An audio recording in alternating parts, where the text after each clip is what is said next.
ইসলামের দ্বিতীয় রাজা, দ্বিতীয় খলিফাকে উমর রাদিয়াল্লাহু তাআলা আনহু একদিন মসজিদে নামাজ পড়াইতে শুরু করেছেন। ফজরের নামাজ, ভালো করে শুনবেন ভাই, ফজরের নামাজ পড়াইতে শুরু করেছে। আর উমর ফারুকের পরে কিন্তু একটা গোলামের রাগ থাকে। দুনিয়াতে এক অপরের পরে দুশ্মনী থাকে কি থাকে না? যে কোনো লোক হয় থাকে। তো ওই উমর রাদিয়াল্লাহু তাআলা আনহুর উপরে একটা গোলামের রাগ, কোনো কারণে রাগ হয়েছে। এবার ও কিন্তু সুযোগ ঢুঁড়ছিল যে আমি উমরকে কিন্তু মারবো, ইসলামের যিনি রাজা খলিফা আমি তাকে মার্ডার করে দেব। কখন মার্ডার করব? এই নামাজ যখন পড়িতে উমর দাঁড় হইবে তখন পেটের ভিতরে দিব ছোরা ভরে একবারে। ঠিক এখানটা ছোরা গোলাম কাপড়ে ঢেকে রেখে পকেটে একবারে খুব সুন্দর করে নিয়ে আছে। এবার উমর রাদিয়াল্লাহু তাআলা আনহু আল্লাহু আকবার বলে যখন ফজরের টাইমে এই যেখানে বুকে হাত বেঁধেছেন এরকম টাইমে সুবহানাল্লাহ ওই গোলাম হযরত উমর রাদিয়াল্লাহু তাআলা আনহুর পেটে দিলেন ছোরাটাকে ভরে। যেমনই ছোরা ভরা, পেট ফোটা হয়ে গেল, ভুঁড়ি ফোটা হয়ে গেল, উমর ফারুক বেহুশ হয়ে পড়ে গেলেন। এই যুগের এই জামানার মতন তো আরে শিলিগুড়ি নিয়ে চলো, কিশনগঞ্জ নিয়ে চলো, কলকাতা নিয়ে চলো, পাটনা নিয়ে চলো, বড় বড় ডাক্তার কোথায় পেবেন? নমাজ শেষ হইলো, তাড়াতাড়ি করে সব লোকজন জমা হইলো। এবার এত রক্ত বহিল, এত রক্ত বহিল, উমর রাদিয়াল্লাহু তাআলা আনহু মনে হয় আর বাঁচবেন না। একটা লোক বলছেন যারে দুধ দাও, মুখখানে দুধ দাও, আমাদের রাজার মুখখানে দুধ দাও, দুধ দিতে গেলে কি হবে? শরীরে একটু বল হবে। কিন্তু ওরে সুবহানাল্লাহ, মুখ দিয়ে যেমন দুধ গালা দেয়, যে জায়গাতে জখম লেগেছে, যে জায়গাতে জখম হয়েছে দুধ দুধ হয়ে বের হয়ে যায়, পেটে কিন্তু দুধ রহে না। হযরত উমর রাদিয়াল্লাহু তাআলা আনহুর কথা শুনে চারিদিকে খবরটা শুরু হয়ে গেল, চারিদিকে খবরটা রটে গেল। ইসলামের রাজা উমরকে মার্ডার করে দেওয়া হয়েছে, মুসলমানের রাজাকে মার্ডার করে দেওয়া হয়েছে, মুসলমানের রাজাকে কাতাল করে দেওয়া হয়েছে। দেখার জন্য সমস্ত লোক দৌড়াতে দৌড়াতে দৌড়াতে দৌড়াতে দৌড়াতে দৌড়াতে উমর রাদিয়াল্লাহু তাআলা আনহুর বাড়িতে এসেছেন। দেখছেন দেখছেন যাচ্ছেন, দেখছেন যাচ্ছেন। এর মধ্যে একটা নওজওয়ান হযরত উমরকে দেখা পর ও বাড়ির দিকে রওনা হয়েছে, হাঁটছেন বাড়ির দিকে।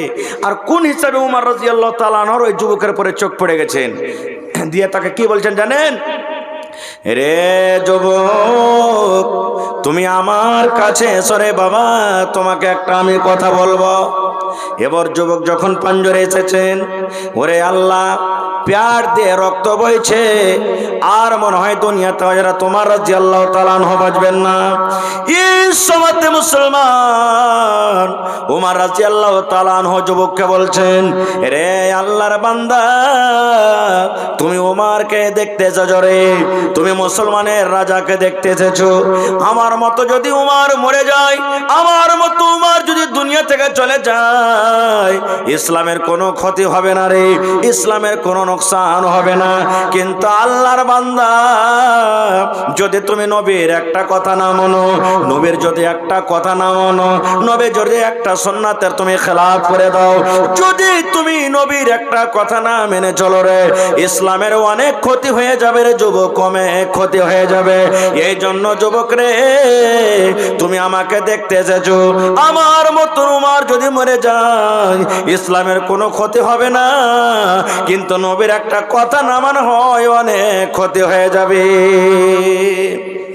এই কথাটা শোনার পর যুবক বলছেন, আমিরুল মুমিনিন, আপনি কি বলতে চাইছেন আমাকে? আমি কি ভুল করলাম? আবার ঘুরিয়ে কথাটাই বলছেন, আল্লাহর বান্দা, উমরকে দেখতে এসেছো, উমর যদি দুনিয়া থেকে চলে যায় ইসলামের কোনো ক্ষতি হবে না, কিন্তু নবীর একটা কথা না মানো অনেক ক্ষতি হবে রে। এবার যুবক বলছেন, আমিরুল মুমিনিন, আমাকে বুঝিয়ে বলেন, কেন আপনি এই কথাটা আমাকে বলছেন? রে আমার যুবক ভাইয়েরা শোনেন, হযরত উমর রাদিয়াল্লাহু তাআলা আনহু এবার ওই যুবককে বলছেন, আরে আল্লাহর বান্দা, তুমি উমরকে দেখতে এসেছো, তোমার লুঙ্গিটার দিকে দেখো রে, ইরফা ইজারাক কিংবা ইরফা সাওবাক। যুবক রে, নবীর হাদিস আছে, এই টাকনা থেকে নিচে যদি লুঙ্গি পায়জামা নিচে চলে যায়, ওই জায়গাটা কিয়ামতের দিন আল্লাহর জাহান্নামে পড়বে। যে টাকনা থেকে নিচে লুঙ্গি লুঙ্গি পায়জামা চলে যাবে, ওই জায়গাটা আল্লাহর কিয়ামতের দিন জাহান্নামের আগুনে জ্বলবে। এই জন্য যুবকরা, তুমি লুঙ্গিটাকে উঁচা করে পরো, তুমি এই টাকনা থেকে লুঙ্গি পায়জামাটাকে উঠিয়ে নাও। যদি তুমি টাকনা থেকে উঁচা করে লুঙ্গি পরো রে যুবক, নবীর কথা মানা হবে, ইসলামের কথা মানা হবে, নবীর তারিখে মতন জীবনটা কাটা হবে রে। একটা নবীর হাদিসের প্রতি আমল হবে, আল্লাহ এবং আল্লাহ রাসূল রাজি হয়ে যাবেন। আর তুমি আমাকে দেখতে এসেছো, আর যদি নবীর কথা না মানো যুবক রে, আমার মতো উমরকে দেখে তোমার কোনো লাভ হবে না। নারে তাকবীর! হয়নি, হবে না, হতে পারে না আমার নবীর সাথে কারো তুলনা। হয়নি, হবে না, হতে পারে না আমার নবীর সাথে কারো তুলনা। হায়রে তুলনা তো দূরের কথা, ছায়াও মিলে না। হয়নি, হবে না, হতে পারে না আমার নবীর সাথে কারো তুলনা।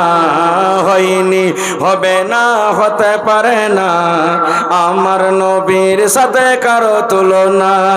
সকল নবী রাসূল ছিলেন খোদার দিওয়ানা, দো নয়নে দেখব খোদা ছিল তামান্না। আরে মোর নবীকে ডেকে নিলেন, আরে মোর নবীকে ডেকে নিলেন, দেখবে রব্বানা। হয়নি, হবে না, হতে পারে না আমার নবীর সাথে কারো তুলনা। হয়নি, হবে না, হতে পারে না আমার নবীর সাথে কারো তুলনা। ইউসুফকে দেখে যারা আঙুল কেটেছে, তারা কে আমার নবীর রূপ দেখেছে। ইউসুফকে দেখে যারা আঙুল কেটেছে, তারা কি আমার নবীর রূপ দেখেছে? আরে দেখতো যদি কেটে দিত, আরে দেখতো যদি কেটে দিত কলিজাখানা। হয়নি, হবে না, হতে পারে না আমার নবীর সাথে কারো তুলনা। হয়নি, হবে না, হতে পারে না আমার নবীর সাথে কারো তুলনা। নারে তাকবীর! আর একটা হাদিস শুনেন, মজার হাদিস। আল্লাহর নবীর জামানাতে নবীজি আনসার এবং মুহাজিরের ভিতরে ভাইচারা লাগিয়ে দিলেন, ভাই লাগিয়ে দিলেন। কারণ যারা মক্কা থেকে হিজরত করে মদিনায় চলে গেছেন, বাড়ি ঘর, কত লোক নিজের বিবি, কত লোক নিজের ছেলে মেয়ে, জমিন জায়গা সব ত্যাগ করে চলে গেছেন। সবাই জানছেন এটা নাকি? এবার মদিনাতে যখন পৌঁছলেন, নবীজি ভাই লাগিয়ে দিলেন। এই, এটা তোমার ভাই, এটা তোমার ভাই, এটা তোমার ভাই, এটা তোমার ভাই, এটা তোমার ভাই। নিজের মায়ের পেটের মতন ভাইয়ের মতন রিশতা লাগিয়ে দিলেন। সব সাহাবীর কথা বলবো না, একটা সাহাবীর কথা শুনেন। সালমান রাদিয়াল্লাহু তাআলা আনহু আর আবু দারদা রাদিয়াল্লাহু তাআলা আনহু, দুজনের মধ্যে ভাই লাগিয়ে দিলেন নবীজি।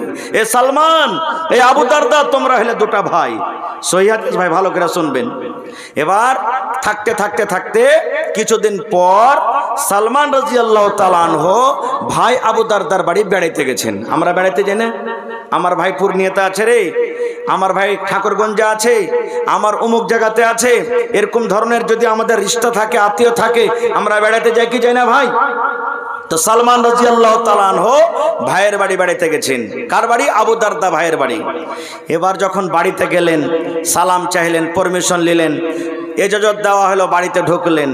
তো বাড়িতে ওর ভাবি আছে, আবু দারদার স্ত্রী বাড়িতে আছে, ভাই নাই বাড়িতে। এবারে সালমান বলছেন, আমি আমার ভাবিকে জিজ্ঞাসা করলাম যে ভাবি, ভাই কই? বলছে, ভাই রে, তোমার ভাই মাঠে কাম কাজ করতে গেছে, তুমি বৈশ্য এক্ষুনি মনে হয় বাড়িতে ঢুকছেন নাকি? এবারে সালমান বলছেন ওর ভাবিকে, হ্যাঁ গে ভাবি, ব্যাপার কি কিছু বুঝতে পারি না। বলছে, কি রে ভাই?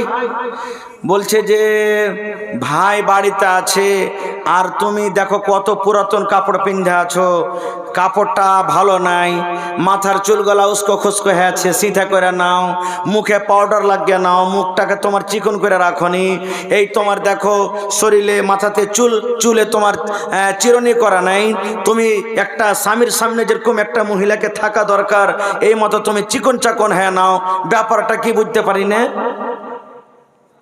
যখন কথাটা বলা, এবারে আবু দারদার স্ত্রী বললেন, কার জন্য আমি সাজবো রে ভাই? কে আমার সাজন দেখবে? কার জন্য আমি সাজবো, কার জন্য আমি নতুন কাপড় পরবো, কে আমার সাজ দেখবে, কার জন্য আমি ভাইরে চিরনি করব, কার জন্য আমি চোখে সুরমা লাগিয়ে রাখবো, কার জন্য আমি কাজল লাগিয়ে রাখবো, কার জন্য আমি সেন্টওয়ালা তেল মাখিয়ে রাখবো, কার জন্য আমি আতর লাগিয়ে রাখবো, কে আমাকে দেখবে, আমি কাকে গলা দেখাবো রে ভাই? কে বলছেন? আবু দারদার স্ত্রী সালমানকে বলছেন, কাকে দেখাবো রে ভাই? কে দেখবে আমার এগুলা? চোখে সুরমা লাগা, মাথাতে চিরনি করা, নতুন কাপড়, পাউডার মাখা, কে দেখবে? কোচে কেমন কথা বলছিস গে ভাবি, ভাই দেখবে? বলছেন না রে ভাই না, তোর ভাইয়ের তো আমার দিকে দেখার ফুরসত নাই রে ভাই, তোর ভাই আমার দিকে দেখে না। বলছে কেমন কথা রে, কেমন কথাকে ভাবে? বলছে ভাই রে, তোর ভাই আবু দারদা যে আছে জীবনে কোনোদিন রোজা ছাড়ে না, রোজা চালিয়ে যায়, রোজা চালিয়ে যায় না, ফল রোজা চালায়। আর ভাই তুমি তো জানো, মানুষ যখন রোজা করে থাকে, রোজার হালাতে মানুষ বিবির সাথে মিলতে পাবে না, রোজার হালাতে মানুষ বিবির সাথে মিলন করতে পাবে না, রোজার হালাতে বিবির কাছ থেকে আলাদা হয়ে থাকতে হবে। তাইলে ভাই তুমি বলো, তোমার ভাই তো দিনের বেলাতে রোজা করে থাকে, আমার কোনো খেয়াল রাখে না, আমার দেখে দেখবো করে না, আমার পাঞ্জরে আসে না, আমি কাকে দেখাবো? বলছে ভাবি গে, রাতের বেলাতে তুমি সাজে থাকবে ভাইয়ের জন্য। বলছে ভাই রে, রাতের বেলাতে তোমার ভাই তাহাজ্জুদের নামাজ পড়ে পড়ে রাতটাকে কাটিয়ে দেয়, আমার বিছানে রাতের বেলাতে আসে না।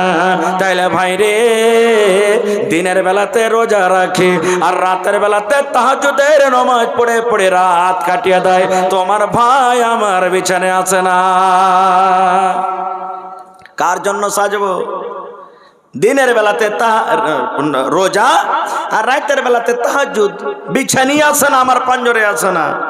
তখন সালমান রাদিয়াল্লাহু তাআলা বলছেন, আচ্ছা এই ব্যাপার। এই হাদিস থেকে আমরা কি বুঝতে পারলাম ভাই? স্ত্রীকে কার জন্য সাজতে হবে একটু বলেন তো আপনারা, মুখ খুলে জোরে বলে। স্বামীর জন্য নাকি? কিন্তু আপনাদের এলাকাতে আছে কিনা জানি না, বেশিরভাগ এলাকাতে, আমাদেরও এলাকাতে দেখতে পাচ্ছি পুরুষের জন্য মহিলারা খুব কম সাজবে নাকি।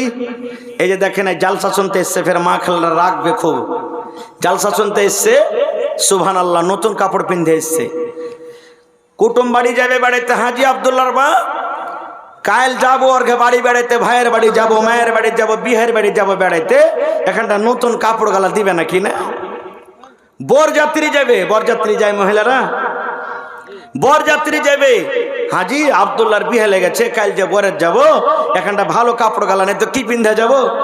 1000 টাকা দামের শাড়ি কিনে দিবে, ও বিহাইকে দেখাইতে যাবে, কিন্তু নিজের পুরুষ যে টাকা দিয়ে কিনলে ওকে কিন্তু দেখাবে না, ওর সামনে ওই কালো ঝালো মাখা ছিঁড়া কাপড়খানটা পিঁধে থাকবে। এ আমার মায়েরা খালারা, না, স্বামীর জন্য আপনি হিরোইন হয়ে থাকেন, ঠোঁটে ঠোঁট মালিশ লাগান, আপনি পাউডার লাগান, মুখে কাজল লাগান, সুরমা লাগান, সিটা করে থাকেন, সেন্ট মেরে থাকেন, দামি দামি তেল মেখে থাকেন, স্বামীর জন্য যত সাজতে পারবেন কোনো মানে নেই সাজে থাকেন। কিন্তু ভাইয়েরাকে বলবো, কত ভাই ফের কাঞ্জসি করবে, ওকে সাবুনও কিনে দিবে না, পাউডারও কিনে দিবে না, তেলও কিনে দিবে না, সেন্টও কিনে দিবে না, ভালো মতন ওর ইচ্ছা মতন কিছু কিনে দিবে না, বকিলি করবে, তো কেমন করে স্ত্রীটা সাজবে রে ভাই? এই জন্য ভাইয়েরাকে বলবো যে নিজের স্ত্রীরাকে ভালো ভালো ভালো ভালো ক্রিম কিনে দিবেন, যাতে আপনি অপর বেটি ছেলে দেখে যেমন আপনার মনটা আগা পিছা করছে, আরে আমার স্ত্রীটা যদি বাড়িতে আমার এরকম থাকতো তো কত ভালো হতো, তা আপনি আপনার স্ত্রীকে দিবেন ভালো ভালো কিনে, আপনার জন্য রেডি হয়ে থাকবে। খের যা হোক, তো যখন বললেন যে ভাই কার জন্য সাজবো, তোমার ভাই আবু দারদা দিনের বেলাতে রোজা করে আর রাতের বেলাতে তাহাজ্জুদ নামাজ পড়ে, যখন কথাটা বললেন তখন বলছে ঠিক আছে। ইতিমধ্যে আবু দারদা বাড়ি চলে এসেছেন, আসার পর তখন বলছেন আসসালামু আলাইকুম। ওয়ালাইকুম সালাম। আরে বলছে ভাই এসেছে, সালমান ভাই এসেছে, গলায় গলা মিলিয়ে তখন বলছেন স্ত্রীকে, ভাইকে খাইতে দাও, সালমান ভাইকে খাইতে দাও। বলছে খাইতে দিয়েছি, কিন্তু তোমার ভাই বলছে যে ভাই আবু দারদা বাড়িতে আসবে, তাহলে খাবো না তো খাবো না। বলছে দাও, খাইতে দাও। খাইতে দিয়েছে, দেওয়ার পর তখন আবু দারদা বলছেন ভাই তুমি খানা খাও ভাই। বলছে তুমি আইসো। বলছে তুমিও এসো। বলছে না ভাই আমি খাবো না। বলছে কেন? বলছে আমি রোজা করে আছি। বলছে কেমন রোজা? বাকি রোজা না তো না। বলছে কেমন রোজা? বলছে নফল রোজা। এবার যখন কথাটা বলা, সালমান রাদিয়াল্লাহু তাআলা বললেন, ও ভাই আবু দারদা, তোমার বাড়িতে কুটুম হয়েছে রে ভাই রে, তুমি যদি আমার সাথে খানা না খাও, আমি সালমান তোমার বাড়িতে খানা খাবো না। তুমি আমার সাথে খানা খাও তাহলে আমি খাবো, আর যদি তুমি আমার সাথে খানা না খাও, আমি সালমান তোমার বাড়িতে খানা দূরের কথা এক ডক পানিও আমি পান করব না। যদি আমাকে খেতে দিতে চাও ভাইরে, তোমাকে আমার সাথে খানা খেতে হবে। বলছে হ্যাঁ রে ভাই আমি যে রোজা করে চলে, ছেড়ে দাও রোজা। রোজা ছেড়ে দিলেন, রোজা নফল রোজা ছেড়ে দিলেন। এবার দুই ভাই খানা খাওয়া হলো, দিন কেটে গেল। এবার সন্ধ্যা হলো, মাগরিবের নামাজ হয়ে গেল, এশারের নামাজ হয়ে গেল। এবার এশারের নামাজ পর আবু দারদা সালমানকে বলছেন, সালমান ভাই রে, এই রুমটার ভিতরে তুমি আরাম করো, আর আমি মসজিদের ভিতরে চললাম তাহাজ্জুদের নামাজ পড়তে। বলছে এই যেতে পাবে না এখনো। আমি কি তাহাজ্জুদের নামাজ পড়বো না? আমিও নামাজ পড়বো। এখানে তাহাজ্জুদের নামাজের টাইম হয়নি। আপনারা জানছেন, যখন কোনো ছেলেরা নতুন বিয়ে করে, বাড়িতে দাদি কিংবা নানি কিংবা ভাবি কিংবা চাচাতো বোন ওর হাতখানটাকে ধরে নতুন বাসর ঘরে ঠেলে দেয়। এরকম হয় না যে যা তুই রাতটা কাটা, এখন আরামের রাত কাটা, তুই আরামের ঘুম ঘুমা। এই মতো সালমান রাদিয়াল্লাহু তাআলা আনহু ভাই আবু দারদার হাতখানটাকে ধরে যে ঘরে ওর ভাবি আছে দিলে ঠেলার ভিতর থেকে ঠেলে দিলে, আর দেয়া বলছে যাও তুমি আরাম করো, যখন নামাজের টাইম হবে আমি তোমাকে জাগিয়ে দেব। এবার বন্ধুরে আমার, হযরত আবু দারদা রাদিয়াল্লাহু তাআলা আনহু বললেন, এই করে করে রাত 9টা হয়ে গেল, 10টা হয়ে গেল, 12টা হয়ে গেল। মিয়া বিবির আমাদের মিলন হলো, মিয়া বিবির আমাদের সহবাস হলো। ঠিক রাত 1টা 2টা যখন হয়ে গেল, এবার সালমান আমাকে বাইরে থেকে দরজাতে ধাক্কা দিয়ে বলছেন, ভাই আবু দারদা, এখন তুমি উঠে যাও রে ভাই, এখন নামাজের টাইম হয়ে গেছে। এখন ভাই তুমি বিছানা ছেড়ে দাও, এখন নামাজের টাইম হয়ে গেছে রে ভাই, তুমি এখন উঠে যাও। এবার আবু দারদা বললেন, আমি ফরজ গোসল করলাম, ফরজ গোসল করার পর আমরা দুই ভাই তাহাজ্জুদের নামাজ পড়লাম। এবার আমাকে বললেন, ও ভাই আবু দারদা, তুমি শুনে নাও ভাই রে, শুনে নাও, ও আমার দরদি ভাই, তুমি শুনে নাও রে ভাই, তোমাকে আল্লাহ রাব্বুল আলামিন চোখ দান করেছে, এই চোখকে তোমাকে আরাম দিতে হবে রে ভাই, তোমাকে চোখকে আরাম দিতে হবে। আল্লাহ তোমাকে যে বডি দান করেছেন, এই বডিকে আল্লাহ আরাম করার জন্য দিয়েছেন, আরামও করতে হবে। আল্লাহ যে রাতটা দিয়েছেন, রাতের বেলাতে তোমাকে আরাম করতে হবে। আল্লাহ তোমাকে সুন্দর গোলাপ ফুলের মতন স্ত্রীটা দিয়েছে, স্ত্রীর তোমাকে হক আদায় করতে হবে। স্ত্রীর পাঞ্জরে তোমাকে ঘুমাইতে হবে, স্ত্রীর পাঞ্জরে তোমাকে ভালো মন্দ গল্প করতে হবে। তোমার বাড়িতে যদি মেহমান চলে আসে, মেহমানের সাথে তোমাকে খানা খাইতে হবে, মেহমানের সাথে ভালো মন্দ গল্প করতে হবে। তুমি আল্লাহর হক আদায় করবে, মেহমানের তুমি হক আদায় করবে না, তুমি বিবির হক আদায় করবে না, তুমি চোখকে আরাম দিবে না। সমস্ত হককে বাদ দিয়ে তুমি যদি এক আল্লাহর হক আদায় করো, এরকম ইবাদতে আল্লাহ রাজি হবে না, এরকম ইবাদতে আল্লাহ রাজি হবে না, এরকম ইবাদতে আল্লাহ রাজি হবে না। যাও, তোমাকে চোখকে আরাম দিতে হবে, মেহমানের হক আদায় করতে হবে, বিবির হক আদায় করতে হবে, সমস্ত কিছুর হক আদায় করতে হবে। তাহলে তোমার আমল আল্লাহর কাছে কবুল হবে।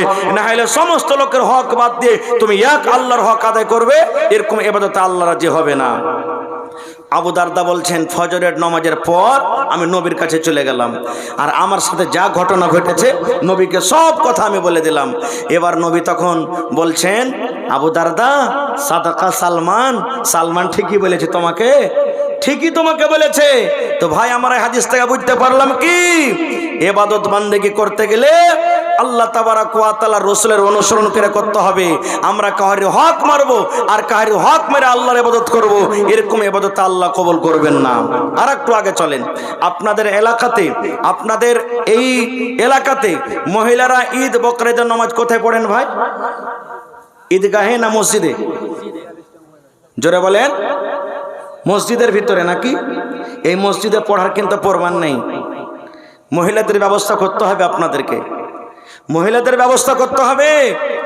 এবং মা খালাদেরকে বলবো, এ আমার মায়েরা খালারা, আপনাদের জন্য একটা খুব মজার হাদিস শুনে যাচ্ছে গে মা। আহা হা, আল্লাহর নবীর জামানাতে এক মহিলা সুবহানাল্লাহ নিজের স্বামীর ওপরে কেস করতে চলে গেছেন।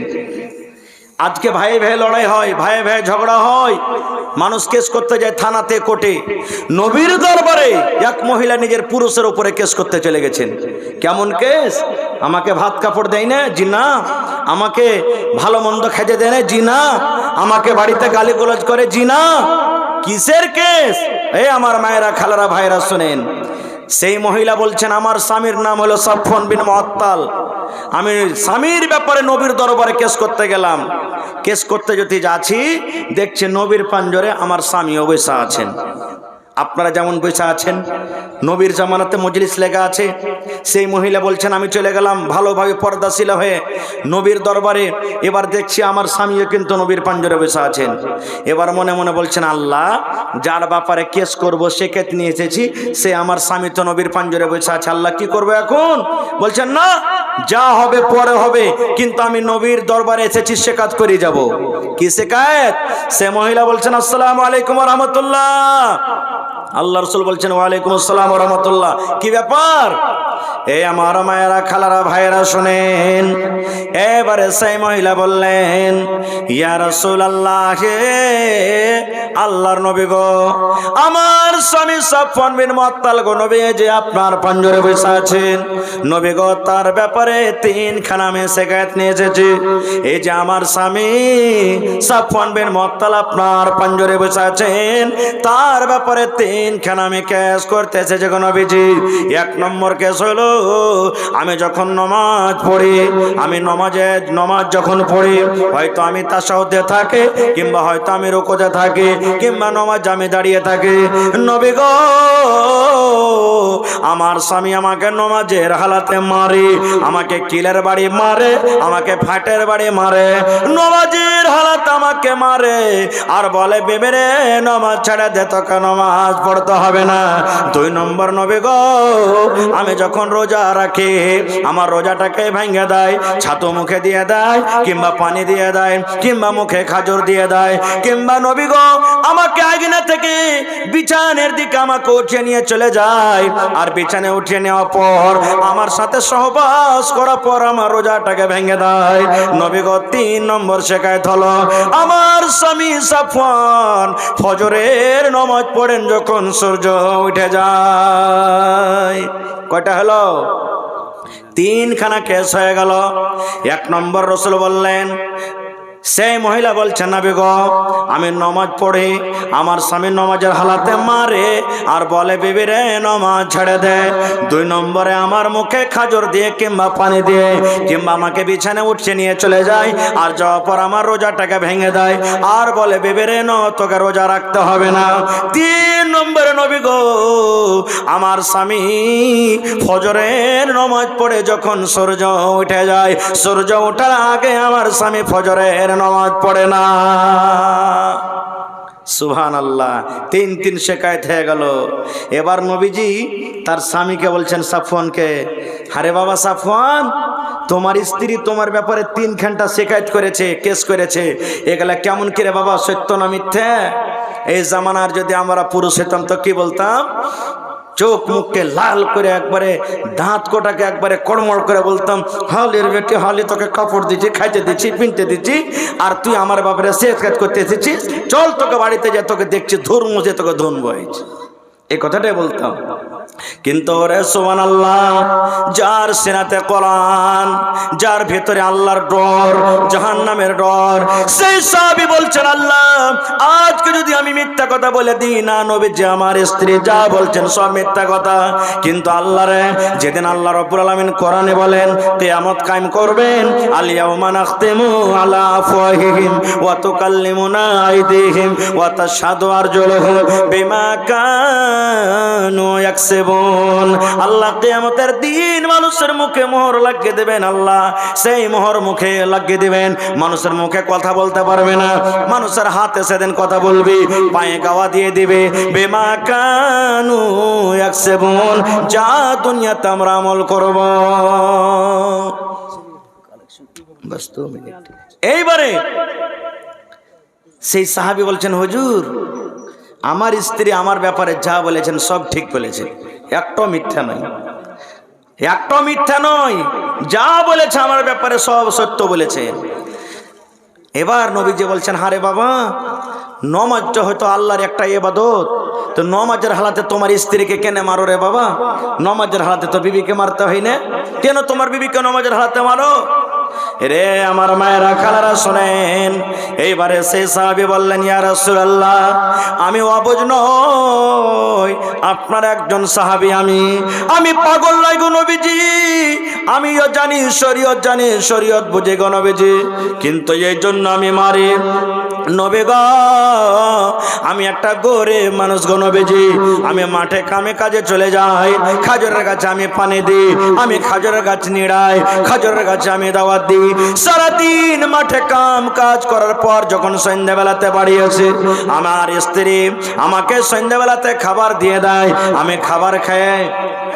সুবহানাল্লাহ। এ আমার ভাইরা মায়েরা খালারা, তাহলে এই হাদিস থেকে আমরা বুঝলাম যে আমাদের ওই জামানাতে মহিলাদের কত কোরআন মুখস্থ ছিল ভাই, কত কোরআন পড়িতে তারা জানতেন। এই জন্য ভাই বানাত মাদ্রাসার দরকার আছে, মহিলা মাদ্রাসার দরকার আছে, বেটি ছেলের মাদ্রাসার দরকার আছে। বেটি ছেলে যদি না পড়ান, একটা পরিবার মুরুখ হয়ে থাকবে, গাঁওয়ার হয়ে থাকবে।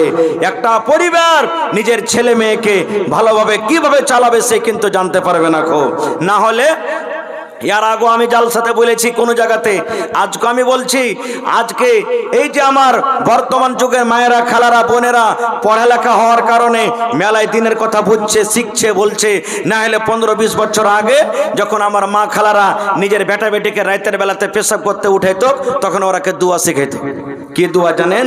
ছেলেটা যাতে বিছানে পেশাব না করে দেয়, 1 বাত্তা 2 বাত্তা 3 বাত্তা, ঘর সত্তা বাহির মত্তা বলতো না, এই দোয়া শেখায় তো, 1 বাত্তা 2 বাত্তা 3 বাত্তা, ঘর সত্তা বাহির মত্তা, এই দোয়া আমার মায়েরা খালারা শেখালছেন।